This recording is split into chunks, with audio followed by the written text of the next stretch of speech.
Greetings, students. I hope you enjoyed the little piece from the National Park Service about the writings of John Smith.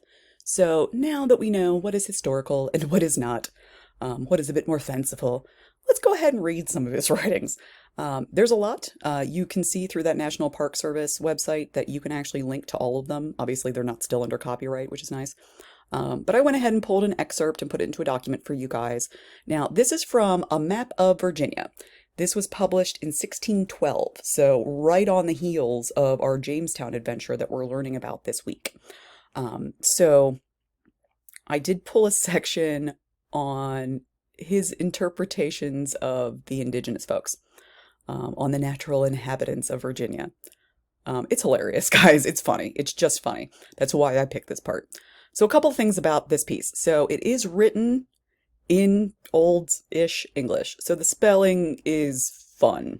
Lots of E's on the ends of words and stuff. Some tips.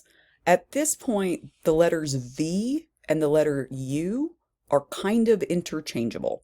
So if you see a V somewhere and it doesn't make sense, it's because it's supposed to be a U. So that's part of it. It does not do the weird thing with an S and an F where it flips those around, which is nice. But I did want to give you guys some warning that there is some weird spelling in here, weird conventions with print and things that we didn't standardize until much, much later. It's still readable. You can still get through it. It'll just take you a little bit longer. And because of that, it's not very long, guys. It's only a couple pages long. So make your way through it. It's just funny. Some of it's very ironic given the information we're about to learn about the Jamestown colonists. And just very, very interesting. So we've been talking about this clash the whole time, right? So this is kind of what we're getting into. As we're reading this week, what we're going to be keeping in mind this week is, why don't we learn about Jamestown as the first colony? Because it was. They were here years before the Puritans were. It was a successful colony before the Puritans ever would be. So why don't we learn this? Why do we prefer the Puritans in our history to start as opposed to the Virginia colony? It's a good question, guys. And we'll get into so much more of this as we get into the rest of our things.